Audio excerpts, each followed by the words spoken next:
Hello and welcome to our webinar presentation today, where we're going to discuss and do a number of demos on implementing a full-featured records management solution across multiple repositories.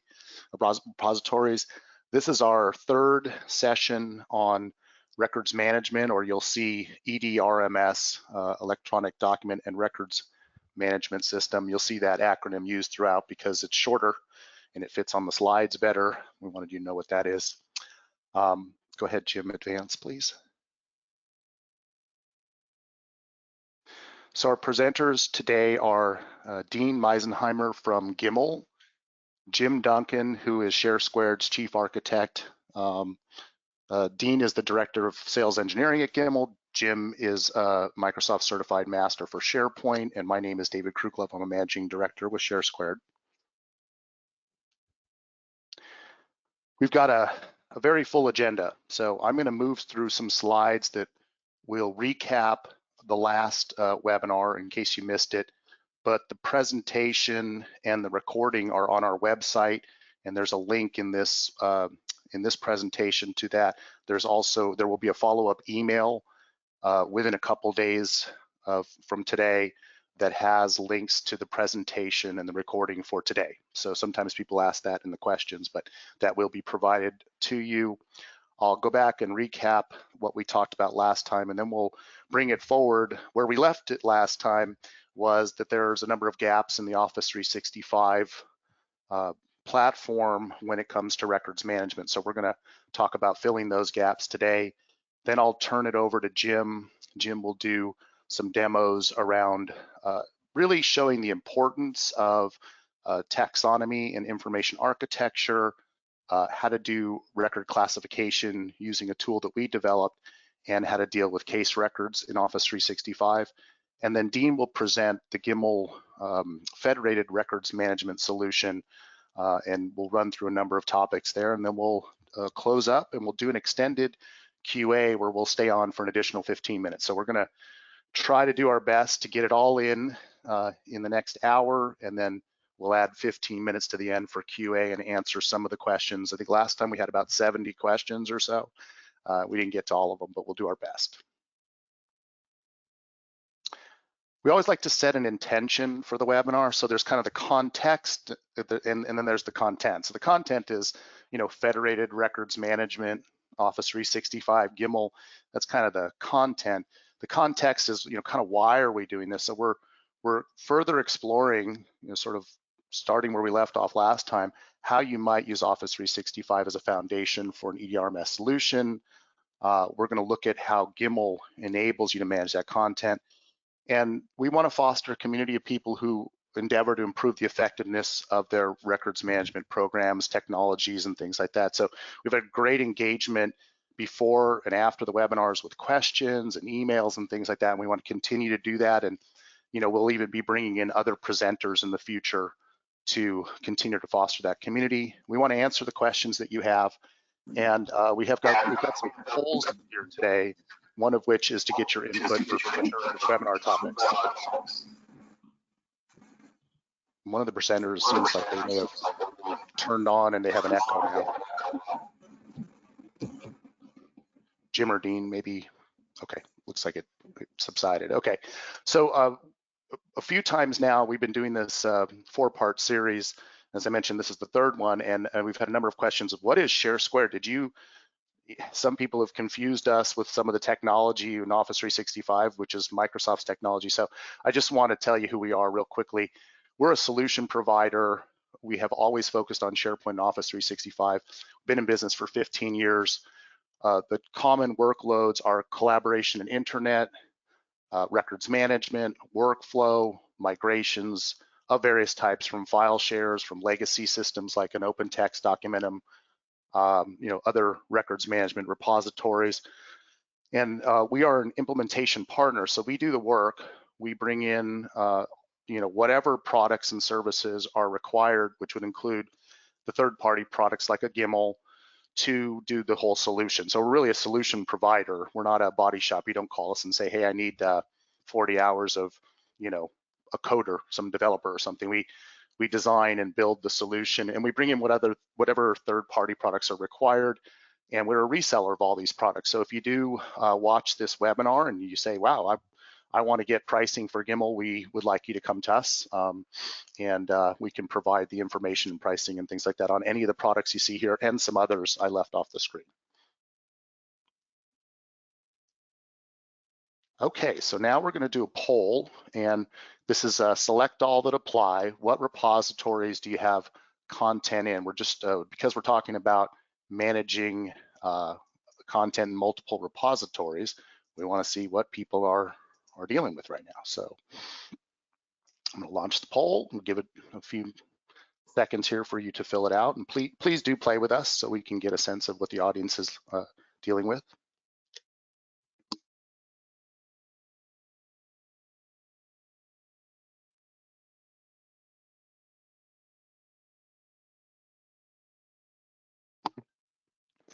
Okay, I'm going to give it about 10 more seconds. So if you haven't voted, vote. And about 5 seconds. All right, last chance, closing the polls. Well, still seeing numbers come in here.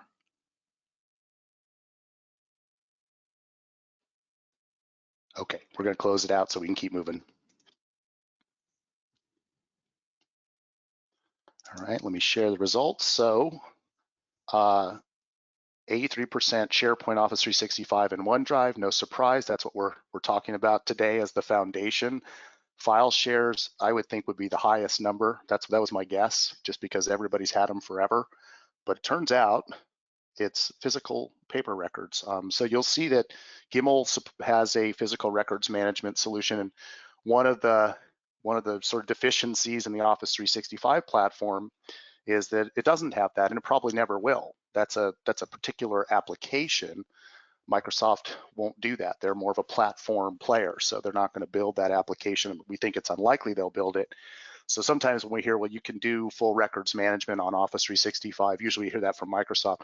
We say, well, certainly not for physical records. So, and then we've got the Box, Dropbox, Google Docs. We're only allowed to have 5 picks here, so we can't distinguish these.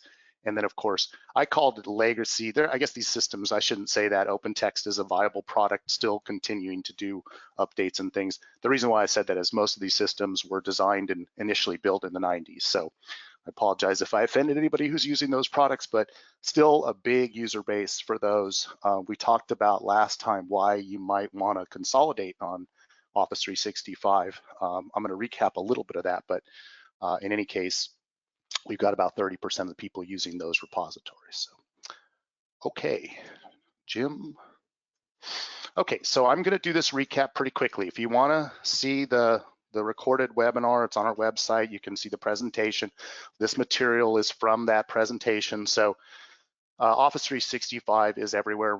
Most of the companies we talk to have licensing already. So you've got it for other reasons. You've got it for the Office products and Exchange Online and things like that. So you're not, that's not really sort of part of the records management cost because you already have it. At least that's what we think. And there's a, huge user base for Office 365, and Microsoft Teams is probably more than the 44 million now.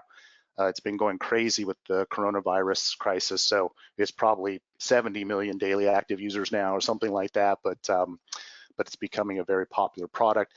There's a whole bunch of productivity features. Each one of those underlined in blue items, those are hyperlinks. Most of them should work for you. You can click and read more about these different products, but to do is personal task management, planner is group task management, bookings is for booking appointments for people external to your company. There's several built-in workflows, and then Power Automate is a platform for doing workflow. I've got just one example of the reliability and security. You can look at some of that link to the Trust Center has a lot of information about that, but the uptime, meaning the time that Office 365 has been available, it wasn't down, is 99.979% of the time over the last 3 years on average. And that equates to it's been down 1 hour, 50 minutes, and 27 seconds over the whole year. That would include maintenance windows and things like that. So that's really extraordinary. That would be very hard to mimic in your own environment. Integration with the Office suite and Exchange, obviously that's sort of built in because they're all Microsoft products. Business connectivity services is a platform to integrate to other systems. There's a lot of APIs and things, REST APIs that you can use to get data in and out of Office 365. And Power Automate comes with, I think it's hundreds of connectors to external systems. From an analytics perspective, you have Power BI, which is in the leader way out in front now in the Gartner quadrant. And then there's some built-in usage analytics. It's a Power BI application that Microsoft developed that lives in Office 365. And again, these links will take you to websites that you can take a look at this stuff. And then my analytics is analytics about how I spend my time and who I collaborate with and things like that. Office 365 was launched in 2013, so it's very modern architecture as opposed to some of those other products that I mentioned earlier, and they continue to innovate constantly. So there's a weekly digest that comes out each week with changes. There's a roadmap you can look at. There's this Project Cortex is one example, using some AI and machine learning to do auto classification of content and things like that. Everything's connected. So you're not buying your BI platform from one company, your integration platform from another, and your document storage from another, and then having to integrate them. They're all connected already. And that leads to some cost savings, as well as there's cost savings related to being able to use the same taxonomy, to train people on the same platform, to not have the on-prem infrastructure, to not have to do patches to the infrastructure, meaning the operating system, SQL Server, and the application. That's all handled by Microsoft. So tremendous cost savings with this environment. All right, so I showed last time all of these slides with the Gartner quadrants. This is just one depicted here, but essentially Office 365 leads all of these quadrants in one form or another. And so you can, if you're interested, look at the last webinar's presentation, shows you the detailed graphs of where they are.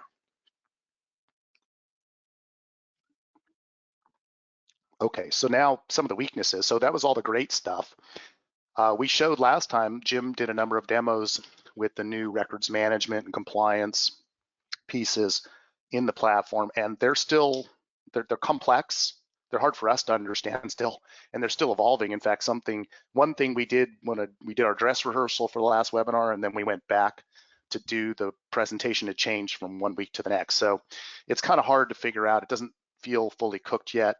End users can apply or change retention labels. The retention labels are sort of one of the components at the heart of Microsoft's records management methodology.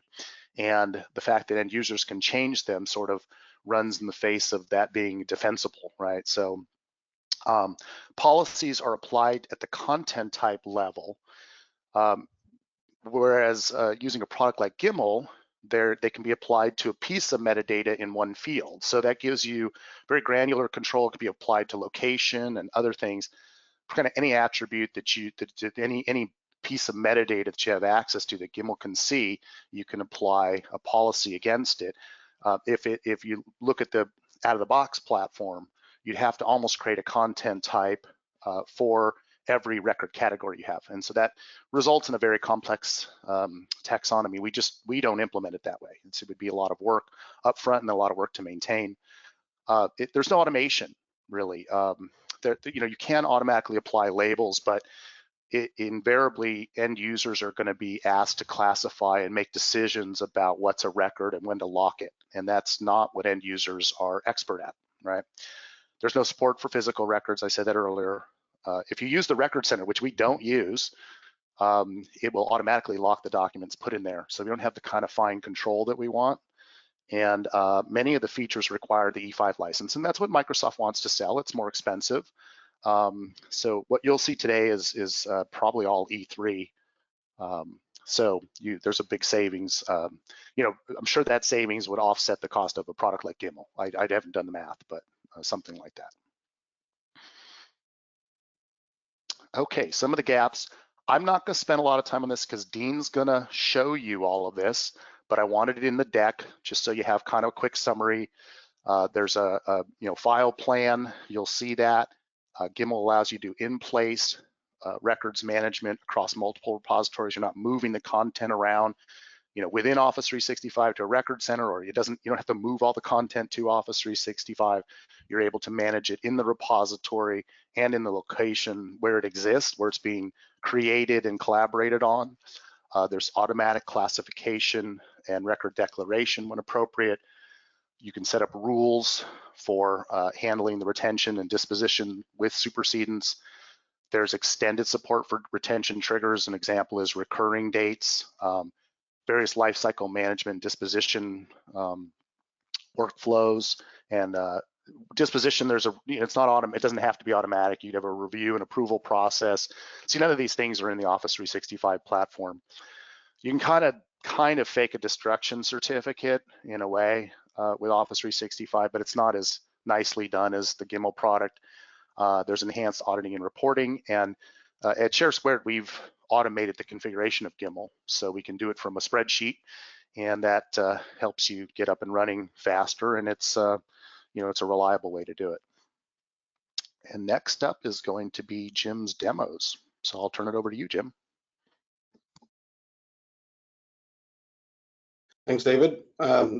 So what we're going to look at in terms of demos today is how implementing a taxonomy for a very specific scenario today has an impact on search, and how much easier it can be for users to find what they're looking for if a taxonomy has been applied to them. We do that by way of site columns and content types and terms and term sets. So we'll look at some of that. And then we'll see, after we've built up a relatively robust information architecture, how do we get people to actually use it? How do we get the correct values in those fields on the metadata for the document? And how do we do that a little bit easier than out of the box with SharePoint? And then we'll look at the same concept when it comes to case records and how we manage the documents related to a case matter over in SharePoint. All right, so I will switch over to my demo. Let's start with this demo environment here. This is a modern team site in SharePoint Online, part of Office 365 group, part of an Office 365 group that's been joined to a hub site that has a lot of other things in it, communication sites for all of our various departments, and then members-only team sites for all of our individual teams to actually do their work, get their work done, versus sharing, which is when they share the product of their work, whether it's news or documents or policies, out to their communication site. But the scenario here today is that our accounting team has been given an Office 365 group and a default document library that comes with that SharePoint site. And they've been asked to use this document library to store and manage their documents. And they're starting small, they're starting slow. They've just got a few invoices in here just to get some idea of what it's like to work in a document library in SharePoint. And what's on the screen is a view of this document library that shows the columns, the pieces of metadata, if you will, that come out of the box with SharePoint. The document library comes pre-configured with a content type called document, and it has a name and a title, and then all these other properties that SharePoint tracks automatically.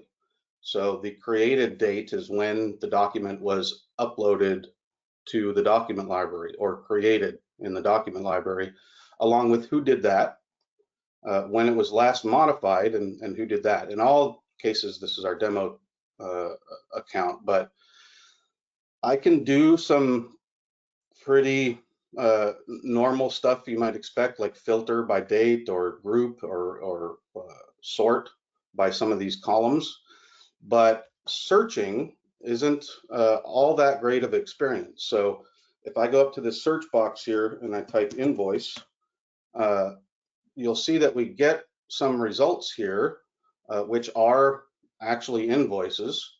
but we also get a document that's instructions about processing an invoice. What we don't see in this list of results is an invoice that doesn't have the word invoice in it. So the keyword invoice doesn't appear on the document or in the name of the document or in any of the metadata. So I potentially missed that particular document.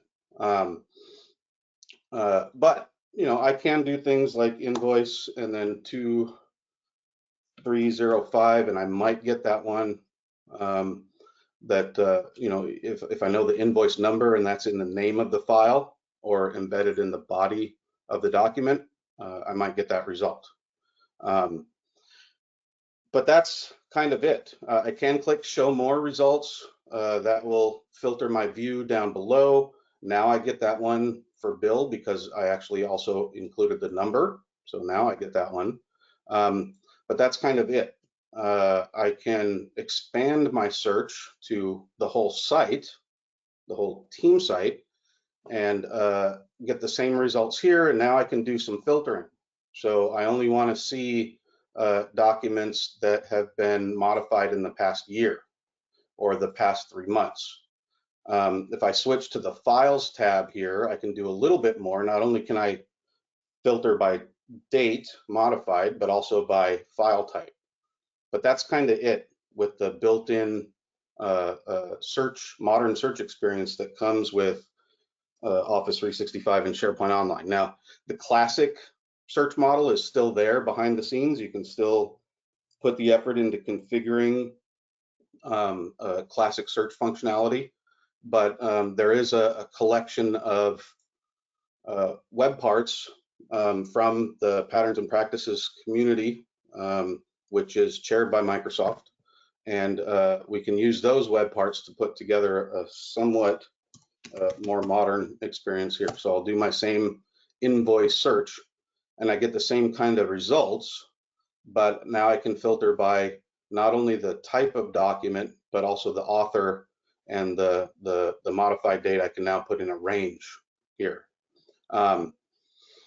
So how do we make that search experience a little bit better? One of the ways that we do that is by developing an information architecture and additional columns that we can search by.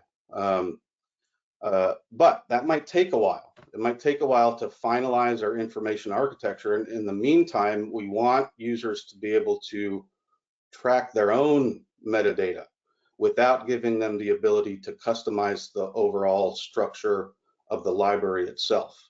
So we've created a little tool here that we call the enhanced metadata capture.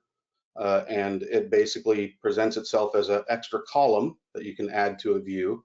And then users can open up, click this icon to open this little dialog, if it will open. Let me refresh the page real quick. And Jim, while you're doing this, I want to, this is a common demo we do around search, but I want to tie it back to records management. So, because you're going to see that when Dean presents that a lot of the classification, so determining which of the record types in your retention schedule a particular document fits with, what is it? It's an invoice, an employee record, things like that, a contract, ties back to the taxonomy. So really what we're trying to present, not so much search, Jim, but it's really how important the taxonomy and information architecture is to records management. And so we just used this search demo because we had it, and it's kind of an easy way to see it. So if you can angle that direction a little more, Jim, I don't know if we need to show the enhanced metadata, but you can if you want it. Yeah, it's just a little way for users to be able to collect their own key value pairs while you're determining what the overall information architecture looks like. But the first thing that we can do is start to define content types. So that's what we've done. This particular view shows that we now have specifically a content type called invoice. And we've assigned a different content type called business process document to this one. So now when I'm in my modern search demo and I do a somewhat better search, now I can filter by content type and say, really, I only want invoices. I don't care about the invoice processing instructions. Notice that because now this document has a content type of invoice, it does come up in my search, even though it doesn't have the keyword invoice in it. And then things just get better from there as we, define additional metadata. We've got not only the content type, but now we've also got a document type, the date of the invoice. This we can calculate retention from in something like a product like Gimmel, but out of the box in SharePoint, we get created date and modified date and the date it was declared a record, or event-based, and that's kind of it. We've got the number of the invoice, we've got the amount, the due date, and the payment term. So now we've defined what an invoice looks like in terms of the columns that it includes, and that lets us do searches even better. So now we can refine our results by invoice, specifically invoices from the accounting team, and really only invoices that we've received from a vendor that are pretty high in value, okay?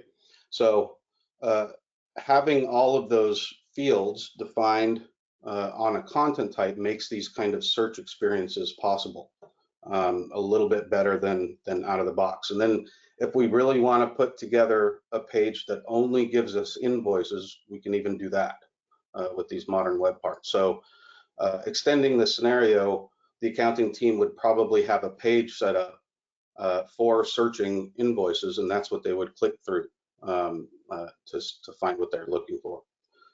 So that's bringing metadata forward and showing its value a little bit. Next up is how we can actually do some of this classification automatically.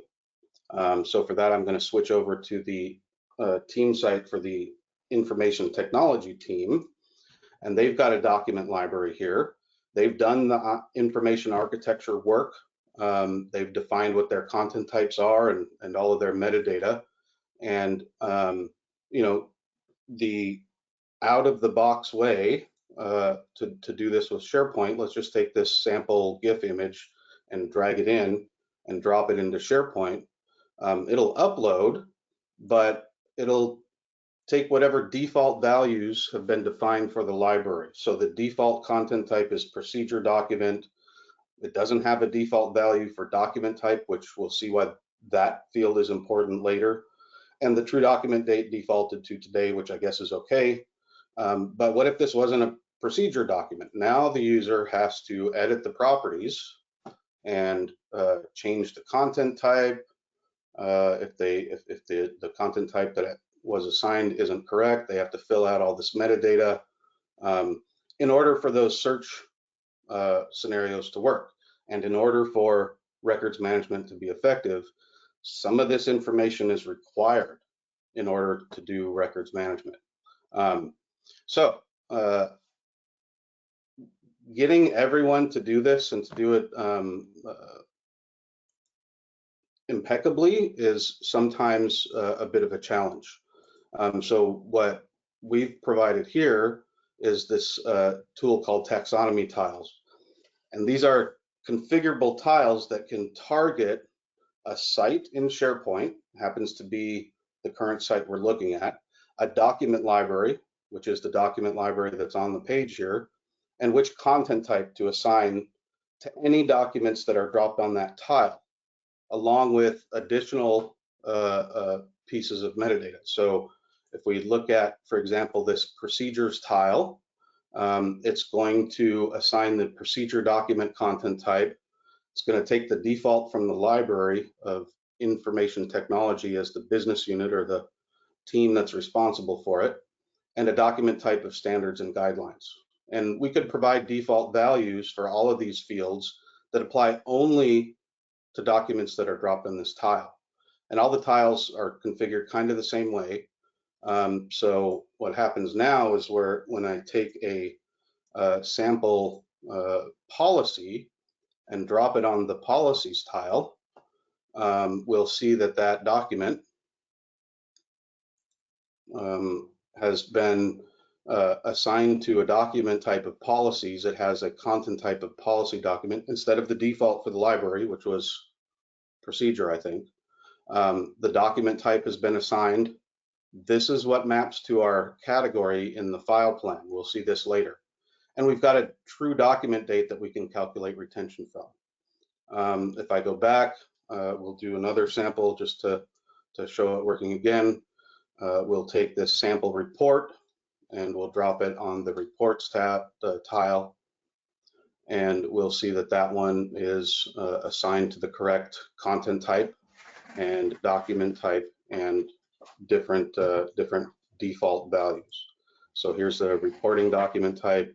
It's a generic report, and all that metadata is there.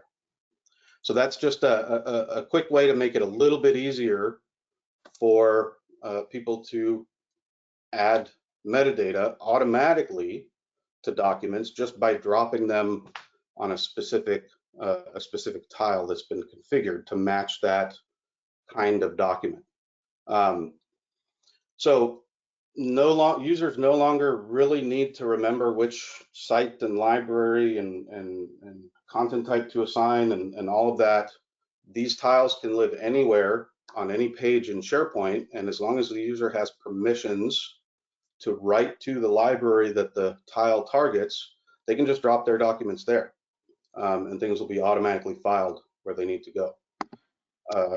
And moreover, once that content type is assigned or specific metadata is set, like that document type field, a product like Gimmel will kick in and set the right retention policy to the content. So that's really the point here. Is it's a little bit about search, but we developed the taxonomy to serve both search and records management. So the search demo was kind of a way to introduce the topic, but because we're talking about records management, really what's important is that we clearly define what each document is. So it's a contract versus an employee record versus an invoice or any other record categories that you may have, so that we can apply the correct retention policy. And the only way that can happen is by setting a content type, putting in a particular location. So we could be monitoring a particular document library, setting some piece of metadata like a document type, which ties back to a record category, something like that has to happen.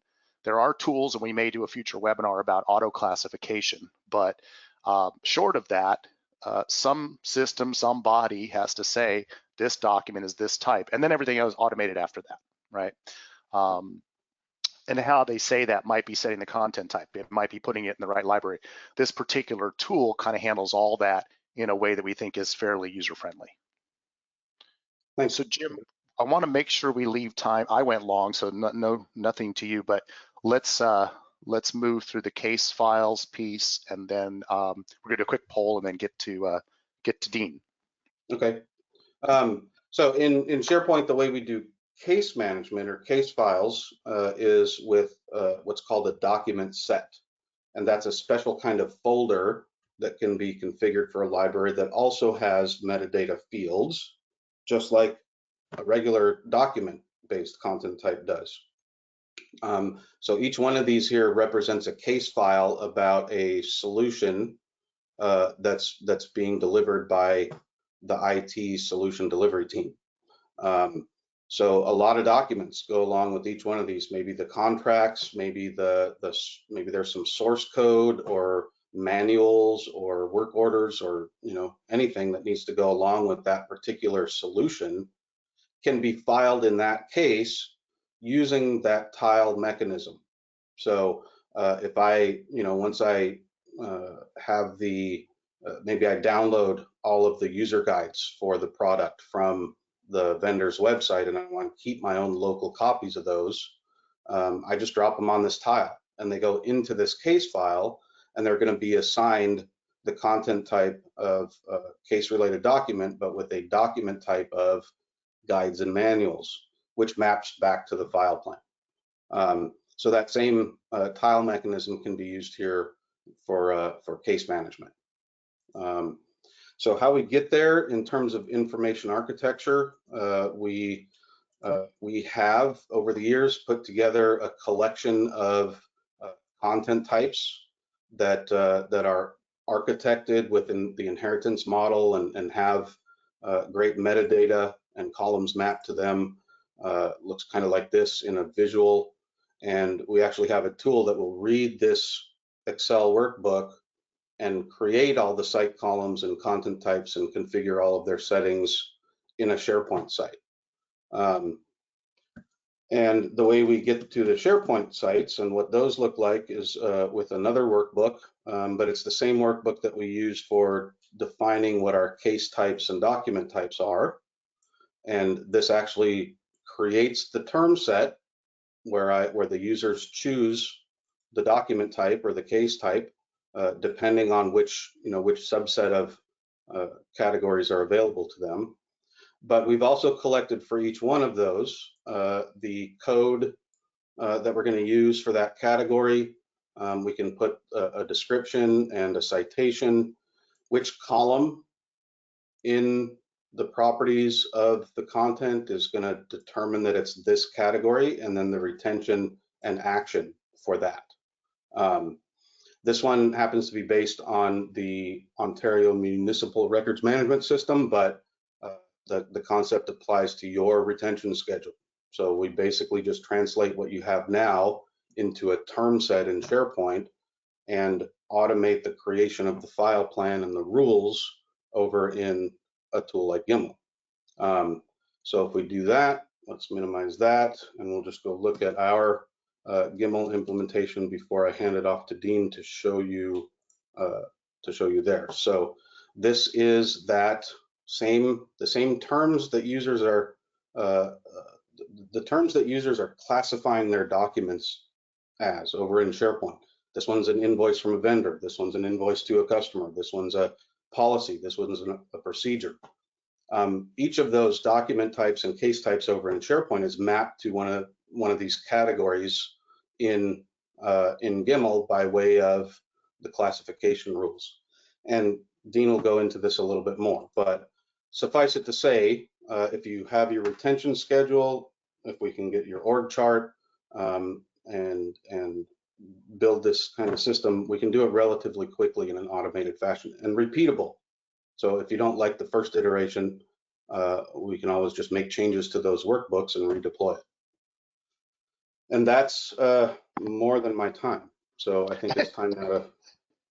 Good job, Jim. That was awesome. The taxonomy, the information architecture workbook, that kind of complex workbook, and the deployment utility is a ShareSquared innovation.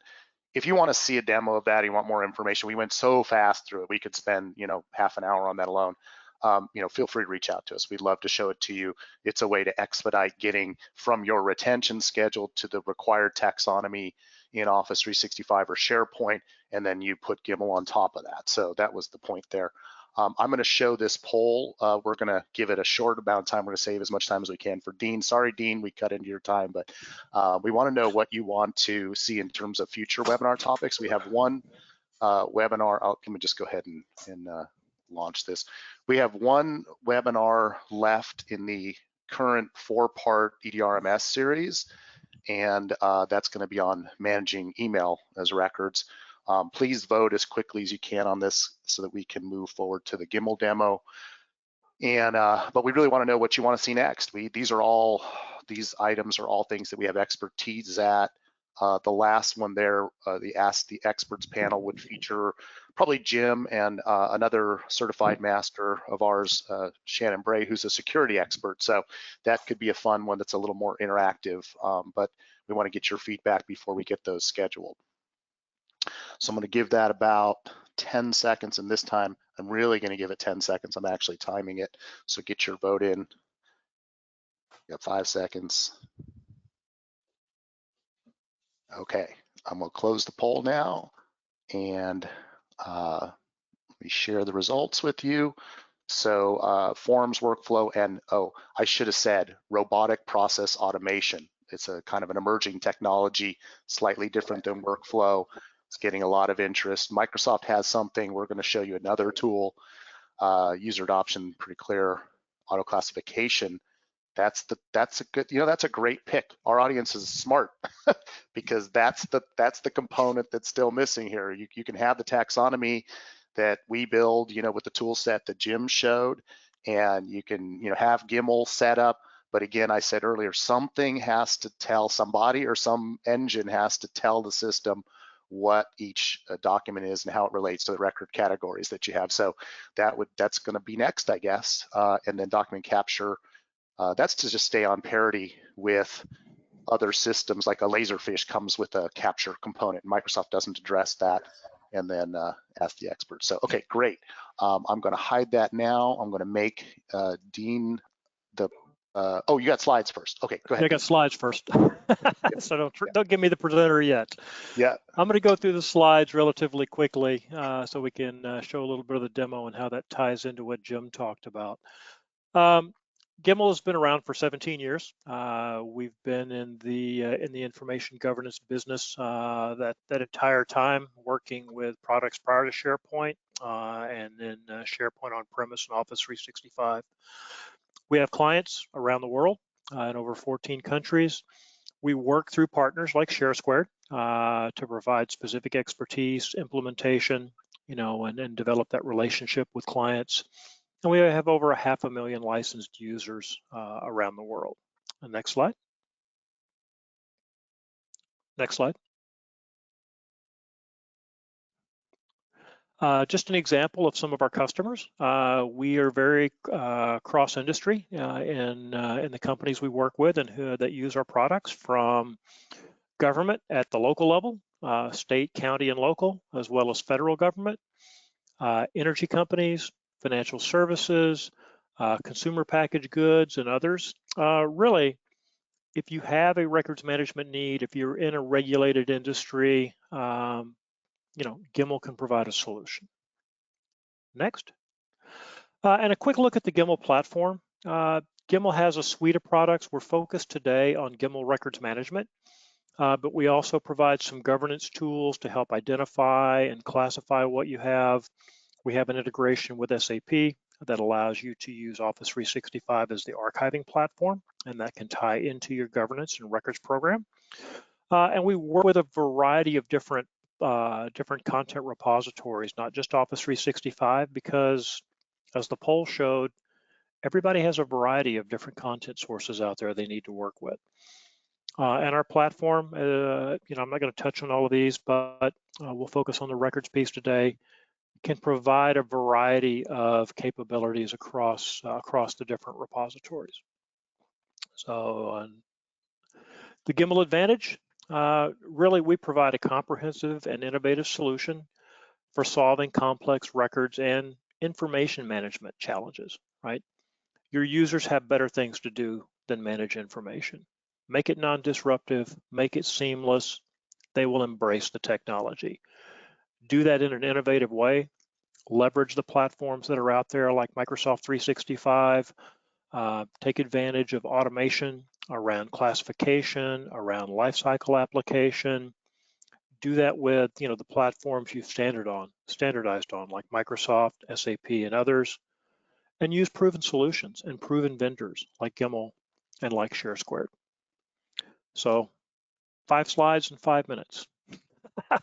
In the demo, we will touch on the file plan management that Gimmel provides, kind of over and above what Microsoft gives you out of the box, how you can organize and manage case-based records using the information architecture Jim talked about, how you can apply multi-phase retention life cycles, the addition of physical records into your overall records management strategy, and lastly, disposition management.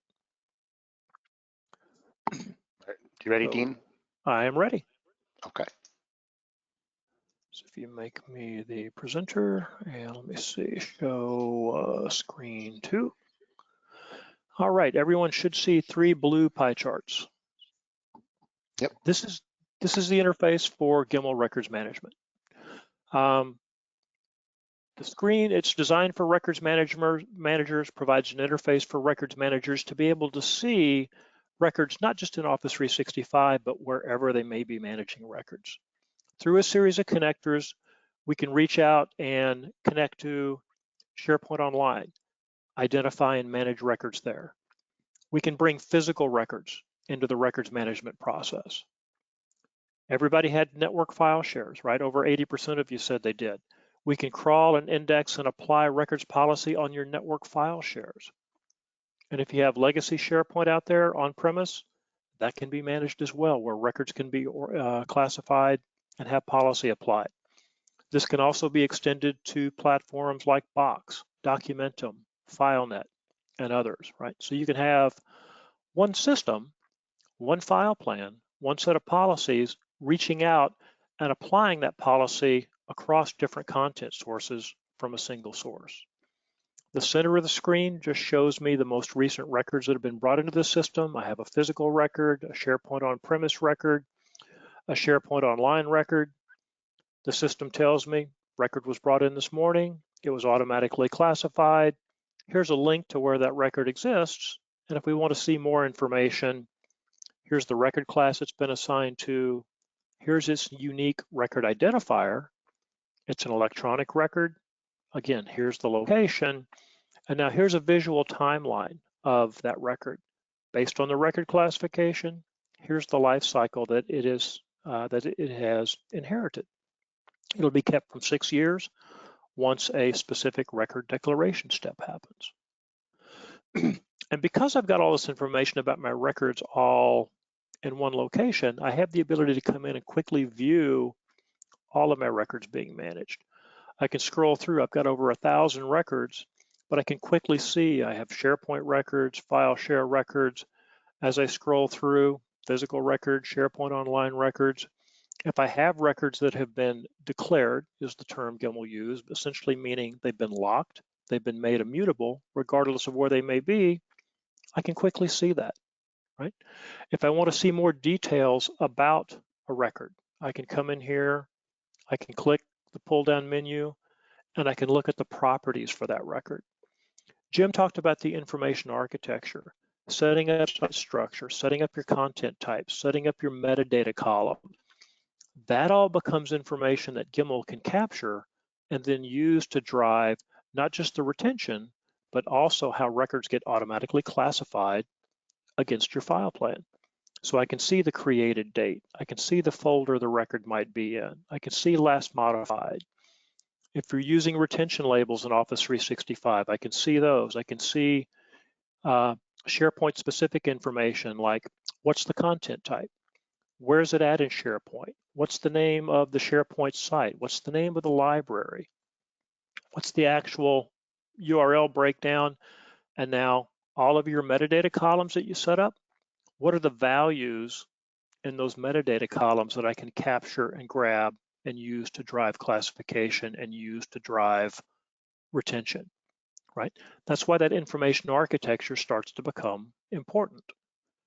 And I'm going to show you a quick example here in SharePoint. This is similar to what Jim showed you. I have a legal site, I have my matter files, I have a number of different document sets created to manage my different matter files. And here's one for Wiley versus Acme, right? You can see I have metadata that describes my document set. I have the matter date, remember that date. I have the matter name, the title, and we can see the case is marked as open or closed. This case happens to be closed. If I click in, I'm going to see here are all the documents that make up my case, and you'll notice they're all locked. Well, Gimmel Records Management has applied records policy on the records in this case file based on the case is closed, the matter date is over 8 years ago, it's triggered retention, it's triggered record declaration automatically. And I'll show you how that's managed in Gimmel. So coming back into Gimmel Records Management, now I'm in the file plan screen. This is where I can set up and organize and create that file plan and manage that file plan. As Jim talked about, it can be automatically imported in, and now I can begin to set up rules about how my records are going to be managed. Here's my legal section. This is where all my legal record classes are at.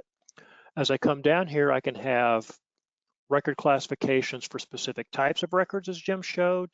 I can nest those down if I need to. I can create any type of a hierarchical structure that you need. That's something that Office 365 doesn't provide. Once I create my structure, I can come in here and do things like set up rules around how records are going to be managed in a specific record class. This record class, my dispute resolution, It's case-based. I'm going to organize records into cases. It has a life cycle assigned. It has classification rules that will automatically assign the records. My cases are going to be created by using one of those SharePoint properties to automatically generate my case names. The life cycle assigned to the record class, any record assigned here automatically inherits that, right? So I can configure rules around how my records are going to be managed when they're assigned here, and then I can create classification rules that again can use my information architecture to automatically assign the records. Again, if I have the content type, I can simply look at the content type, say, oh, this is a case information record, assign it to this record class.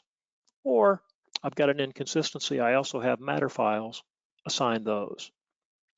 If I have physical assets, well, if it's a box of records and the box of records has case file in its name, I want it assigned here.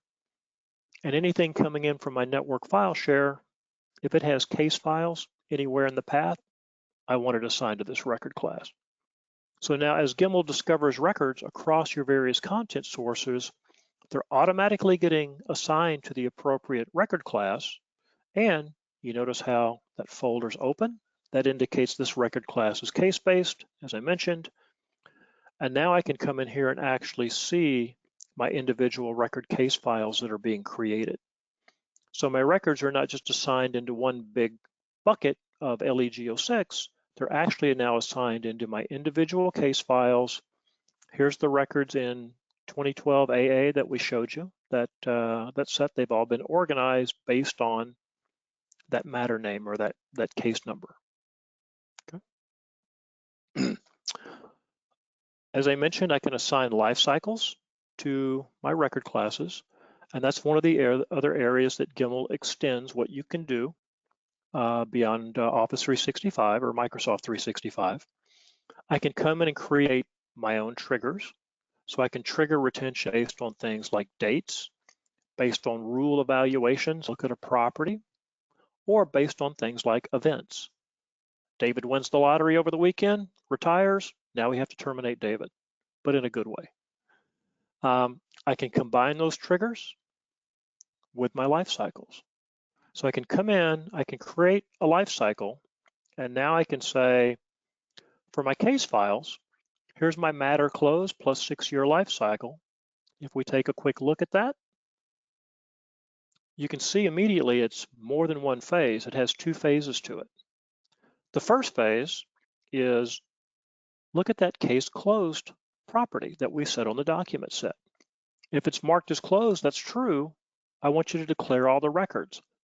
That's what triggered the locking of the records automatically in SharePoint Online, could be SharePoint on-premise, could be the file share, wherever it may be.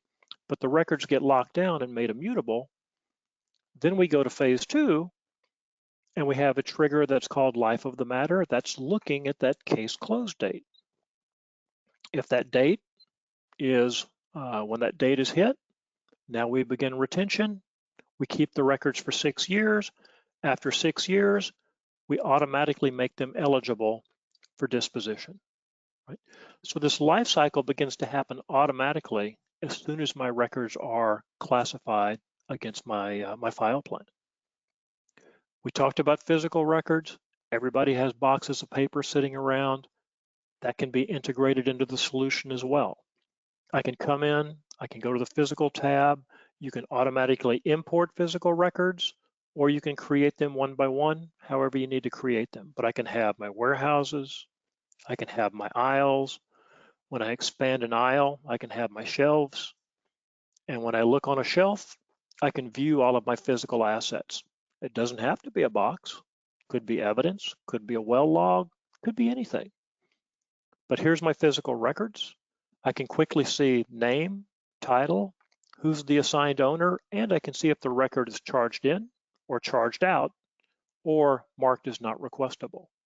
If I want to see more detail about the record, I simply right-click, hit properties, and physical records have properties just like my electronic records. So I can automatically classify them, I can automatically trigger retention, and I can manage them exactly the same way I manage my electronic records. I have a unified system for managing all of my records, regardless of location, regardless of format. Right? And what's really nice about this is as records move through their life cycle, I've got records from different locations. I could have records from different content sources as part of the same case file. But when records reach the end of their life cycle, I have the ability to have a consolidated inbox where I can see all of my records that require some type of action. So I've got 29 records that are awaiting approval for some type of action.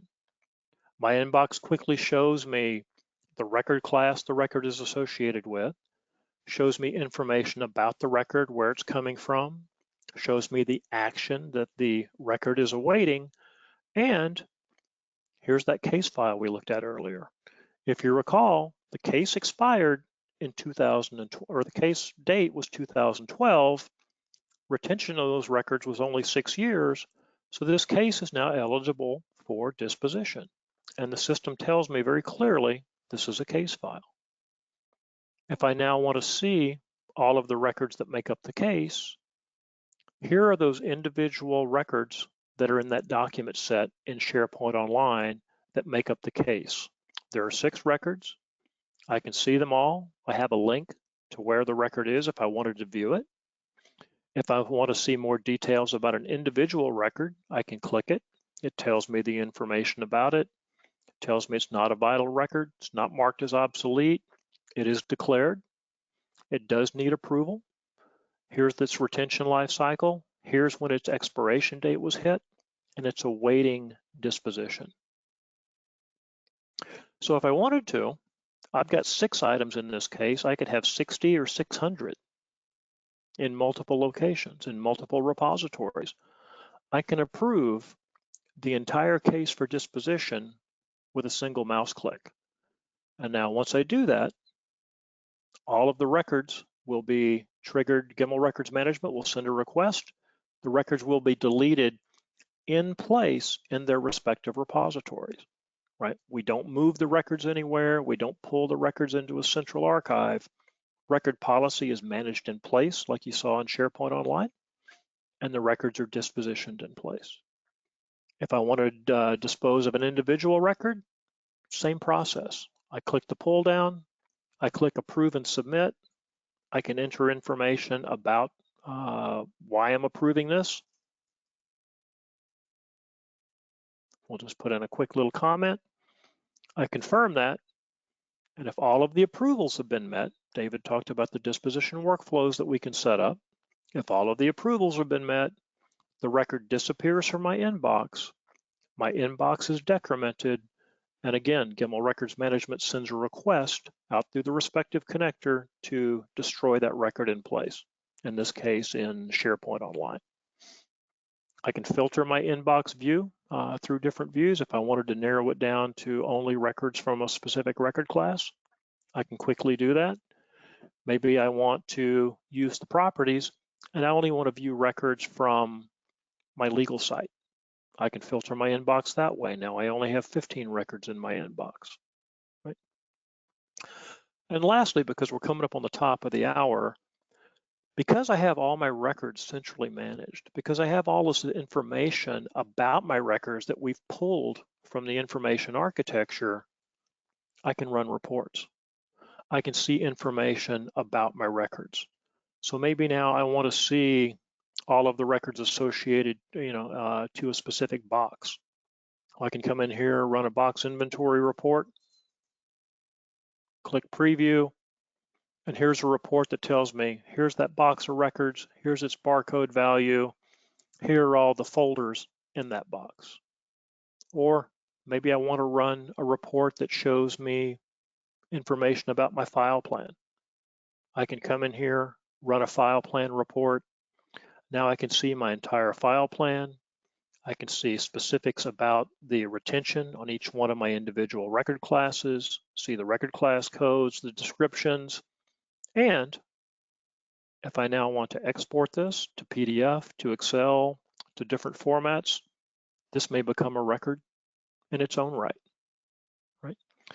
So quick summary, we showed a lot of different capabilities that really extend what you can do in Office 365 and how from a single system you can extend that records management policy across not just SharePoint Online, but all of your different content sources. So with that, we're 2 minutes over. David, I'm going to turn it back to you and let you open it up for questions. Yeah, I'm going to do a quick poll, and then we'll close out and do questions. Okay. Oh, is it? I've stopped showing. Is it showing now? Yeah, it is.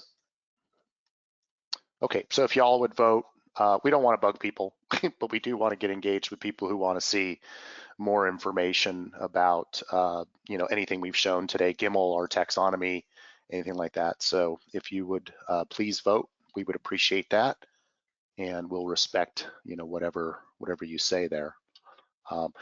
You will still get, unless you opt out of our email list, you will still get emails with the follow-up presentation deck recording and information about future webinars. So, and if you want out of that, at the bottom of those emails, you can opt out entirely. Okay, so I'm going to close this in the interest of time. Dean, you must be ahead of me, as you always are. I only have 1 minute over right now. You're always a step ahead. Okay, I'm going to close this poll. I'm not going to show the results because that's just for our knowledge. And then I'm going to go back to Jim here. And Jim, if you could just show the last couple of slides. We're going to do it very quickly, and then we want to take some QA. And I've got the QA panel up, and I'll start handing out questions. So Jim, there we go. Okay, so again, you'll get an email with a link to register for the email records management webinar that's on June 17th. And there's a few other links in here. When we publish this presentation, it'll be in PDF form, but these links will work, and you can click through these at your leisure if you want to. That email should go out within the next couple of days. Next slide, please, Jim. And I'm not going to read this. We can just leave it up. We're going to jump into the QA now. If you can stay, great. We've got a lot of questions. I'm just going to go through them. So the first one, Jim, I guess is for you. It says, are the tiles, the taxonomy tiles, similar to views in older SharePoint, but you can add docs into them, unlike views? You want to field that one? No, not really. So the tile can be configured as to where the user should go if they just click on the tile, and that could take them to a view with certain columns and filters and sorts. But the tile is really a place, just an easy way for users to still be able to use the drag and drop functionality for uploading documents, but at the same time, override all the default values for the document library that they're uploading to, wherever the tile is configured. So I hope that answered the question. Yeah, I'll add to that. When you drop a document onto a tile, correct me if I'm wrong, Jim, if there's missing metadata that's required, you will be taken to a view to fill that in. So correct. There's a relationship between the two, but they're two different things. I'm gonna jump to a Gimmel question just to kind of even it out here. Would we see the record history, for example, if a record went into litigation hold, then was released? Would we see that history? You would. That would be part of the audit trail on the record. I didn't show audit trails because of time, but every record has a detailed audit trail that captures every action from when it's first indexed all the way through disposition, and assignment to a legal hold would be part of that. Okay, great. I did a whole bunch more questions just came in. With Gimmel, is there a way to print record properties for a public disclosure? Yes, the reporting would be the easiest way to do that. You can create custom reports. So you could have a report where you could enter a record name or a record ID and have it print out whatever information about that record you wanted, which could be all of those properties I showed. Okay, great. Let me see if I can find one.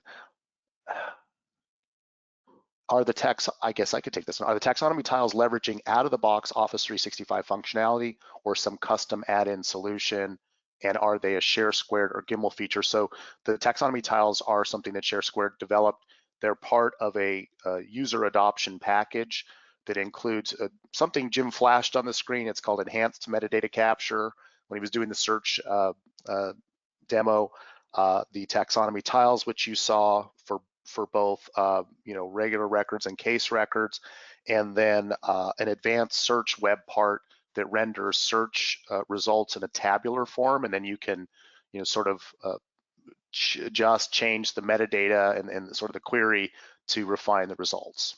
And again, if anybody wants to see that, we'd be happy to do a separate demo for you. Let's see.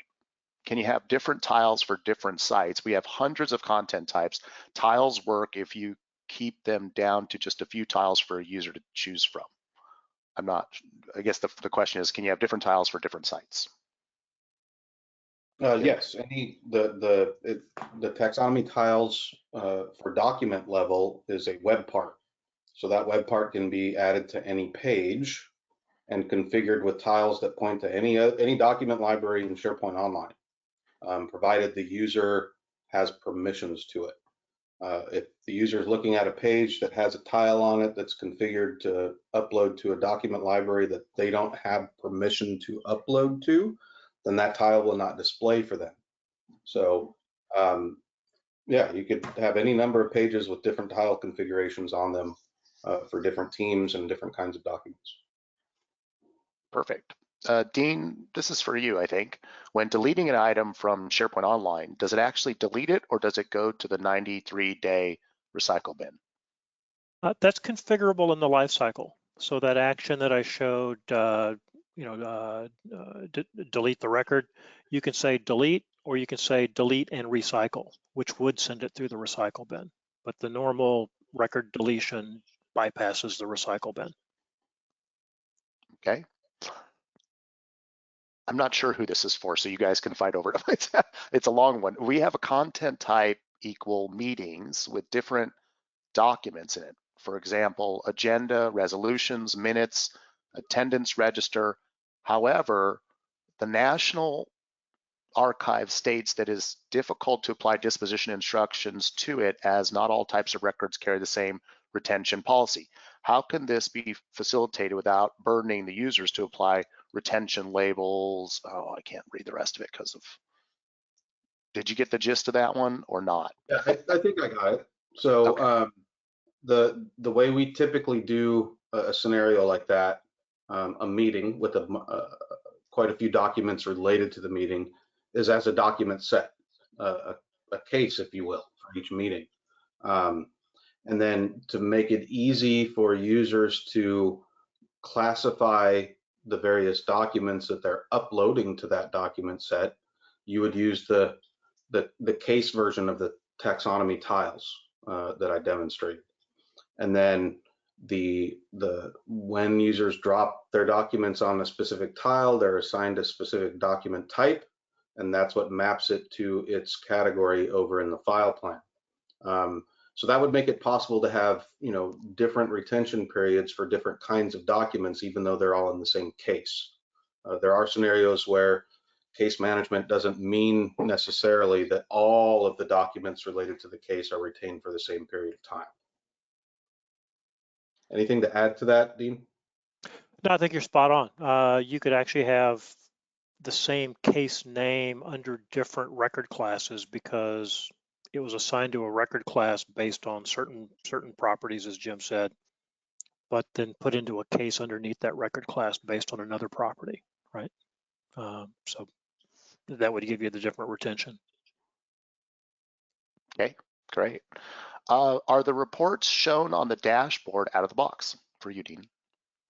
Yes, they are. We provide 23 reports out of the box, and then we provide a report designer and a reporting gateway that you can use to create your own custom reports to show anything that you want.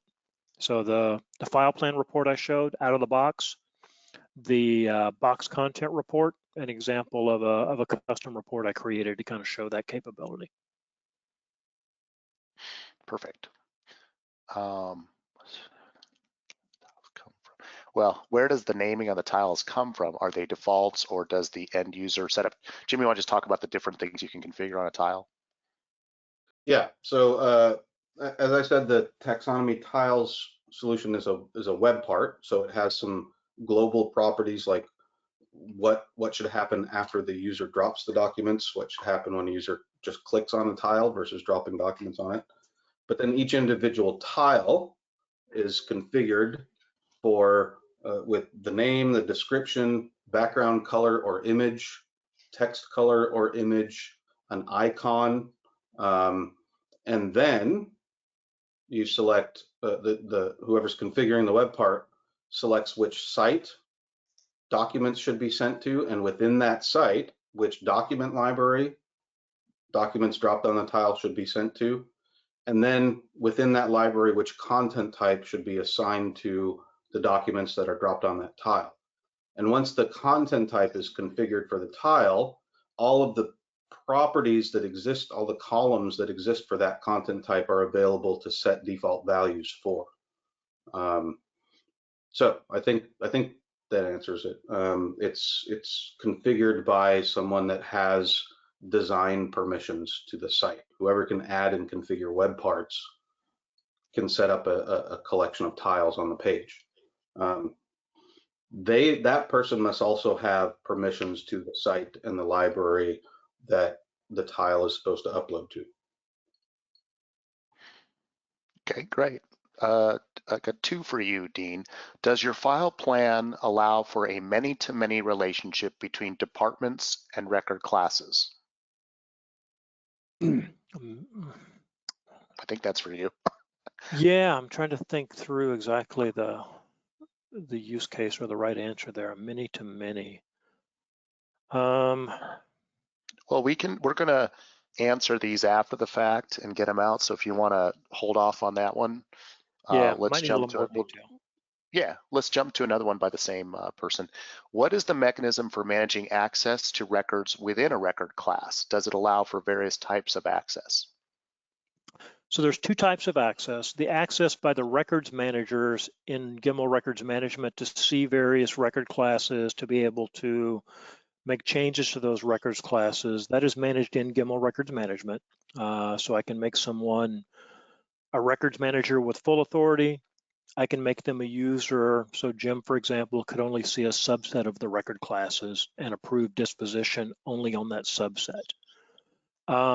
The access to the actual records themselves, the viewing, let's say viewing the, the Word document or the PDF that's under records control, that is still controlled by the respective repository.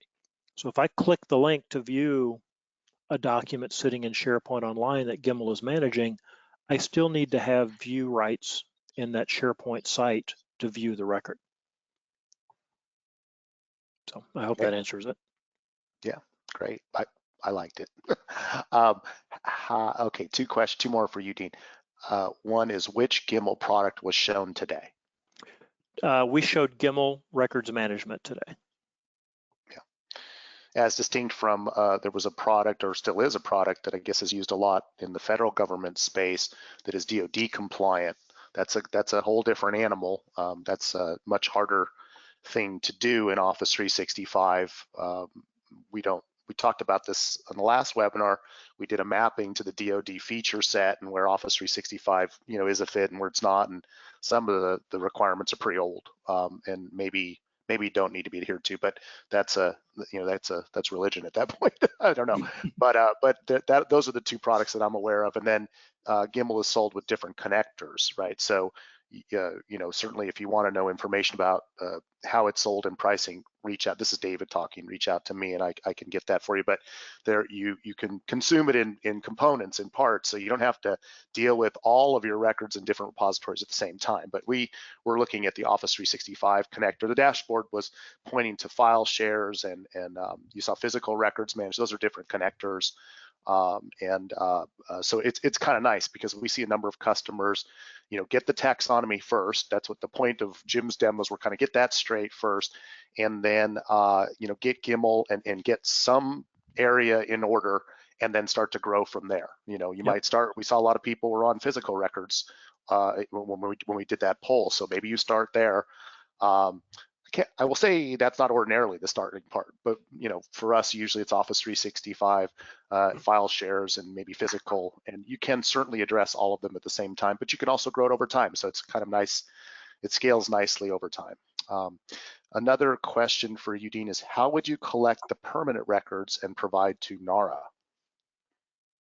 So the ability to classify records under permanent retention is there. So that's one of the lifecycle actions that you can assign. And then there's the ability to do transfers. So life cycles can be set up to do transfers where the records could be exported out. The metadata could be provided through a data dump or through a report to something like CSV. So there's a variety. A lot of our government clients, federal government clients, have the requirements to transfer to NARA. So. Perfect. Okay, we'll do one last question, then we're going to close out. It sounds like records in place is being employed here. Can it be applied where specific record repositories are used? Absolutely. It's interesting. I did a Gimmel webinar a couple of weeks back on centralized and federated approaches. And there's nothing that says, Gimmel records management isn't all or nothing with your SharePoint Online environment. You can be very specific about which site collections and sites it manages records in. So if you wanted to set up specific record archive locations in SharePoint Online and move records in there, and then they would fall under records control, absolutely nothing wrong with that approach. Perfect. Okay, well, we're going to close out. I want to thank everybody for joining today. I saw that there were maybe early on some technical difficulties. Not sure what was going on there. Apologize for that. I hope you got value out of this. You'll get an email shortly with the recording and presentation. And of course, reach out to us if you want to get a private demo or more information or pricing or anything like that. I'm going to end the webinar now. Thank you, and thank you for hanging out for the extra QA. Have a great day. Thank you, everyone.